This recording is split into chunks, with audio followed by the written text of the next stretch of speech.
ओम शांति। आज 22 सितंबर 2023 की साकार मुरली। आज बाबा ने कहा, मीठे बच्चे, पद का आधार पढ़ाई पर है, पढ़कर फिर पढ़ाना है, गली गली में जाकर बाप का परिचय देना है। प्रश्न, तुम बच्चों को किस शिक्षा से परे रहकर सेवा में लगे रहना है? उत्तर, तुम रहमदिल बच्चे हो, तुम्हें किसी से पैसा लेने की इच्छा नहीं रखनी है। इस इच्छा से परे रहकर दान करने की, सेवा में दूसरों को आप समान बनाने में लगे रहना है। बुद्धि में रहे, जिसकी तकदीर में होगा वो बीज अवश्य बोएंगे। अगर कोई वाचा या कर्मणा सेवा नहीं कर सकते हैं तो धन से भी सहयोगी बनते हैं। गरीब बच्चे तो चावल मुट्ठी देकर महल ले लेते हैं। गीते प्रीतम आन मिलो। ओम शांति। प्रीत आत्माओं के लिए एक ही पुकार काफी है।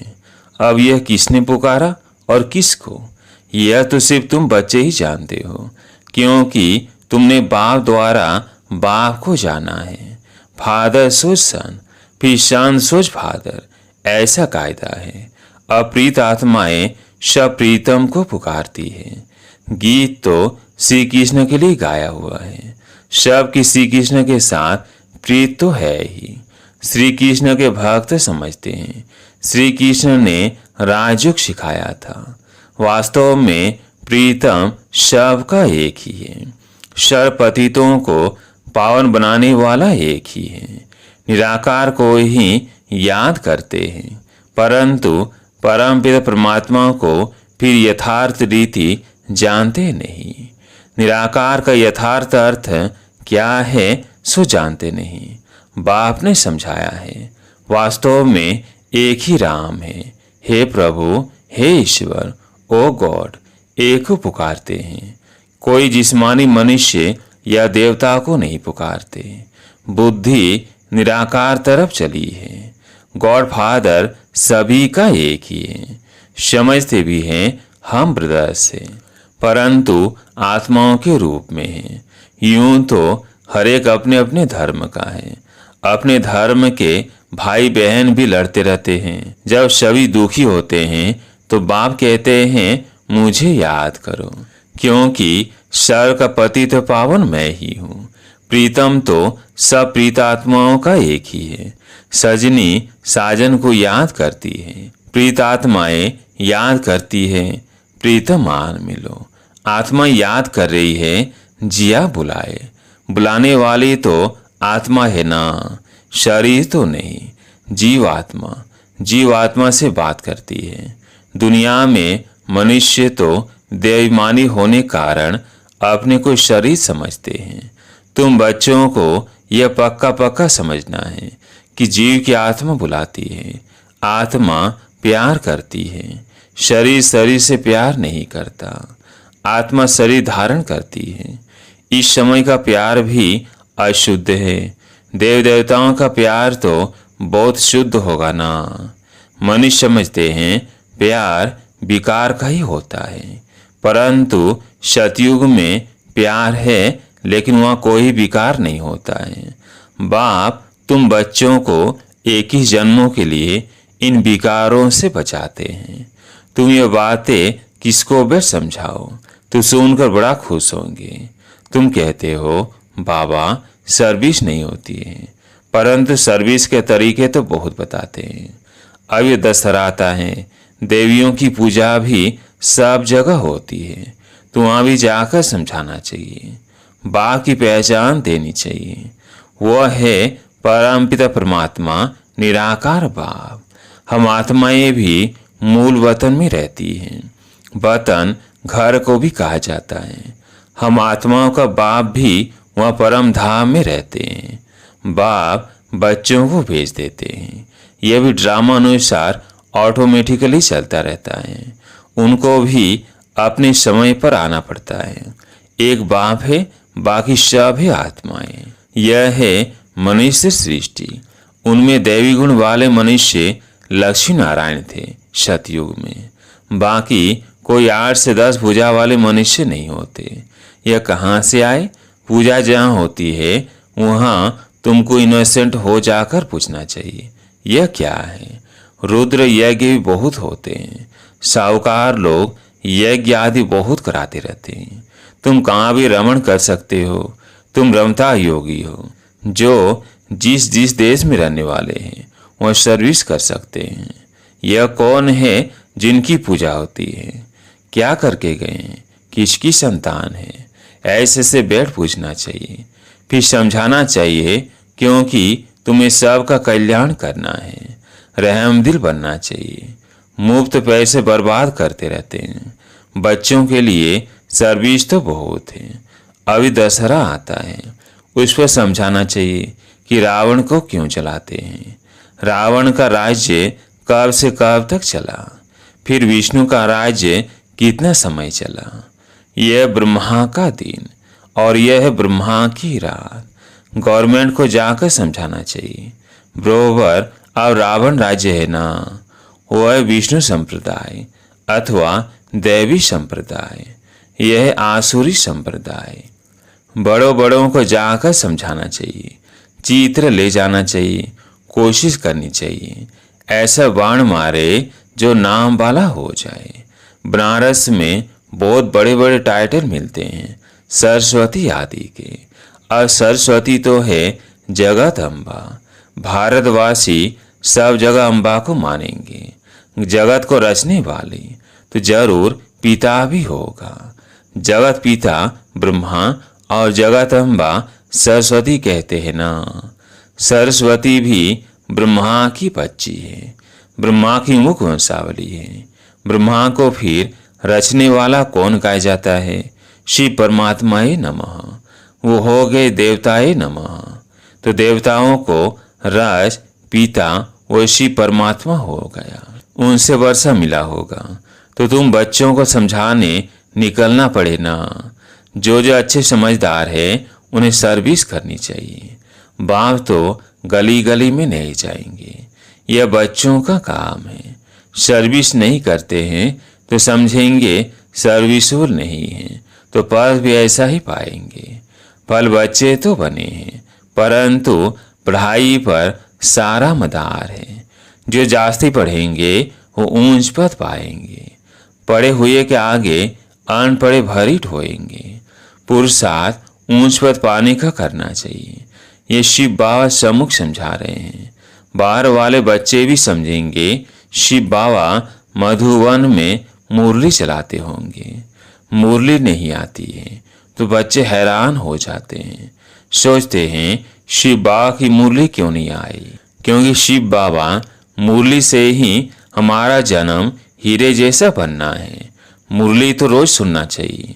7 रोज की मुरली भी और किसके पास जाए, वो बैठ पढ़े तो कितनी खुशी मिल जाए।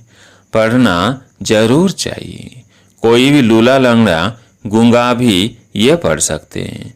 कैसी बुखार में बीमारी में भी मुरली जरूर पढ़नी चाहिए। तुमसे बोलो तुमको 2 बाप हैं, तो जिसे वर्षा लेना होगा वो उसी समय इन 2 अक्षरों से भी समझ जाएंगे। यह नॉलेज ही ऐसी सहज है। बाप को याद करने से सारा चक्र बुद्धि में आ जाता है। जितना बुद्धि में चक्र फिराएंगे तो चक्रवर्ती बनेंगे।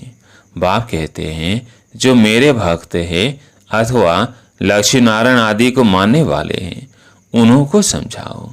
तुम ही देवी देवता थे, 84 का चक्र लगाया, अब फिर देवता बनो। यह बाबा भी लक्ष्मी नारायण का भक्त था ना। पुजारी से फिर पूज्य बनते हैं। लक्ष्मी नारायण पूज्य है ना। तुम लक्ष्मी नारायण के मंदिर में जाएंगे, कहेंगे कल इनकी पूजा करते थे, आज हम वो बन रहे हैं। समझाना तो बड़ा सहज है। तुम बच्चों को रहमदी बनना है। जिसको सर्विस का शौक होगा वो सिखलाने वाले ब्राह्मणी का साथ पकड़ेंगे। हमको बैठ समझाओ। तुम खाते हो शिव बाबा के भंडारे से, तो शिव बाबा की सर्विस करनी पड़े ना। सभी शिव बाबा की भंडारी में डालते हैं, समझते हैं हम शिव बाबा की भंडारी से खाते हैं, तो मनसा वाचा कर्मणा सर्विस करनी चाहिए। यहाँ तुमको कितना मजा आता है। वह मजा घर में आ न सके। मनसा सर्विस भी करनी है, याद करना है, पवित्र बनना है, शंख ध्वनि भी करनी है, कर्मणा कोई भी यज्ञ सर्विस करनी है। शुरू में मम्मा बाबा भी बर्तन मांजते थे, गोबर के छेने अर्थात कंडे बनाते थे, देवाभिमान तोड़ने के लिए सब करते थे। अभी फिर बहुतों में दिन प्रतिदिन देवाभिमान बढ़ता जाता है। यज्ञ का खाते हैं तो सर्विस भी करनी चाहिए। बाप को याद करने से विकर्म विनाश होंगे। सर्वव्यापी कहने से विकर्म विनाश कैसे होंगे? सर्वव्यापी कहने से तो बुद्धि का योग लग नहीं सकता। तो ये सेवा सबकी करनी है, दान देना है। वह सेवा नहीं तो स्थूल सेवा करो। वह भी नहीं कर सकते हो तो धन की सेवा करो, तो अभी सर्विस हो जाएगी। बीज बोया जाता है तो उनका फल निकलता है। यह चावल चपटी देने से महल मिल जाते हैं। किसको भी कहना नहीं है कि बीज बो, तकदीर में नहीं होगा तो कभी बुद्धि में आएगा ही नहीं। साहूकार लोग होते हैं तो 5 लाख का भी इंश्योरेंस करते हैं। गरीब होगा तो 500 का इंश्योरेंस करेगा, या फिर गरीब सबसे जास्ती इंश्योर करते हैं। गरीब के चावल मुट्ठी भी साहूकार के धन से कल हो जाते हैं। मम्मा ने देखो क्या इंश्योर किया, तन मन से देखो कितनी सेवा की। वो धन देने वालों को भी इतना पद नहीं मिल सकता जितना उनको मिलता है। तुम हो नर से नारायण बनने वाले। यह नॉलेज है स्वराज्य योग। हर एक की बुद्धि समझ सकती है। हम मम्मा बाबा को फॉलो करते हैं, पुरुषार्थ करना चाहिए ना। यह ज्ञान सागर तो गलियों में नहीं जाएगा। न बाबा पब्लिक में भाषण कर सकते हैं। बाप कहते हैं मैं तो बच्चों के सामने बैठ भाषण करूंगा। मैं सबका बाप हूँ। तुम माताएं कुमारियां हो, तुमको जाकर भाषण करना है, फिर भी तुम भीगे हो। अभी जगदम्बा पर कितना बड़ा मेला लगता है, कुछ तो सर्विस करके गई है ना। तुम बतला सकते हो, वहाँ बहुत सर्विस कर सकते हो। सर्विसुर बच्चे आप ही सर्विस करते रहेंगे। जो आप ही करे सो देवता। सुबह को जाओ, रात को लौट आओ। सर्विस करने की हिम्मत चाहिए। बहुत अच्छे अच्छे बच्चे हैं, परंतु कोई न कोई बंधन में है। रुद्र ज्ञान यज्ञ में अबलाओं पर अनेक प्रकार के विघ्न पड़ते हैं। प्रैक्टिकल में देख रहे हो। तो बाप से यदि वर्षा लेना है तो सर्विस में तत्पर रहना है। श्रीमत पर चलो। हाँ, लौकिक माँ बाप आदि है तो उनकी सर्विस भी करनी है, साथ साथ ये सर्विस भी करना है। बॉम्बे में भी अम्बा के मंदिर में बहुत जाते हैं, वहाँ भी जाकर सर्विस कर सकते हो। हाँ, ऐसे जो सर्विस करेंगे उनको गवर्नमेंट भी सरिनिवा अर्थ देने के लिए तैयार है। यदि कुछ भी समझने वाले नहीं हैं, फिर भी मेहनत करो, कोई न कोई निकल आएगा। सर्जन बहुत चाहिए। तुम हो अंधों की लाठी। तुम बच्चों के लिए सर्विस तो ढेर है। तुमको कोई से पैसे आदि लेने की इच्छा नहीं है। तुमको तो रहम दिल बनना है। रहम दिल बाप के बच्चे भी रहम दिल, जो बहुतों को मार्ग बताएंगे वो पद भी ऊंच पद पाएंगे। सुनते तो बहुत है ना, यहाँ से गए तो फिर भूल जाता है। नंबरवार धारणा करते हैं। इसमें बड़ी अच्छी मेहनत करनी चाहिए। एक ही जन्मों का राज्य भाग्य मिलता है, कम बात थोड़ी है।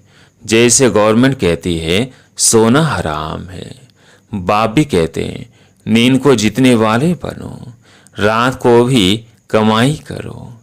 कोई शरीर छोड़ते हैं तो समझते हैं ड्रामा में उनका इतना ही पार्ट था। अनन्य बच्चे जो होते हैं वो आते हैं। कोई तो बहुत आंसू बहाते हैं, पछताते हैं हमने सर्विस नहीं की, बाप का कहना नहीं माना। ऐसे ऐसे भिन्न भिन्न प्रकार के होते हैं। बाबा साक्षात्कार कराते हैं।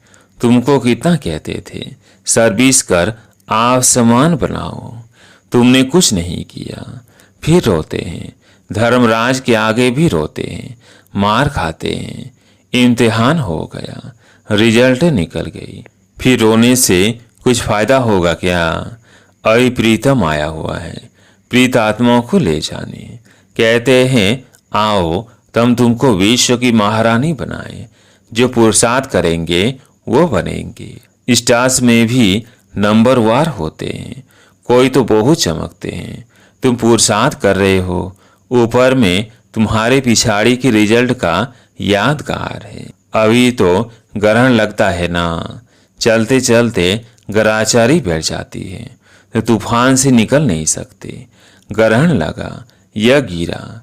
ग्रहण बहुतों को लगता है, ग्रहचारी माता पिता को भी भुला देती है। परिपूर्ण तो कोई बने नहीं है, माया भी रुस्तम से रुस्तम हो लड़ेगी। अच्छा, मीठे मीठे सिकिलधे बच्चों प्रति माता पिता बाप दादा का याद प्यार और गुड मॉर्निंग। रूहानी बाप की रूहानी बच्चों को नमस्ते। हम रूहानी बच्चों की रूहानी बाप दादा को याद प्यार गुड मॉर्निंग नमस्ते नमस्ते। धारणा के लिए मुख्य सार। पहला पॉइंट, रमता योगी बन सेवा करनी है। मनसा वाचा कर्मणा किसी प्रकार की सेवा में बिजी जरूर रहना है। दूसरा पॉइंट, रात को जाकर कमाई करनी है, नींद को जीतने वाला बनना है। मुरली किसी परिस्थिति में जरूर पढ़नी है। आज प्यारी मीठे वाह का वरदान, अल्पकाल के संस्कारों को अनादि संस्कारों से परिवर्तन करने वाले वरदानी महादानी भव। अल्पकाल के संस्कार जो न चाहते हुए बोल और कर्म कराते रहते हैं, इसलिए कहते हो मेरा भाव नहीं था, मेरा लक्ष्य नहीं था, लेकिन हो गया। कई कहते हैं हमने क्रोध नहीं किया, लेकिन मेरे बोलने के संस्कार ही ऐसे हैं। तो ये अल्पकाल के संस्कार भी मजबूत बना देती है। अब इन संस्कारों को अनादि संस्कारों से परिवर्तन करो। आत्मा के अनादि ओरिजिनल संस्कार है, सदा संपन्न, सदा वरदानी और महादानी। आज के स्लोगन, परिस्थिति रूपी पहाड़ को उड़ती कला के पुरुषार्थ द्वारा पार कर लेना ही उड़ता योगी बनना है। अच्छा, ओम शांति।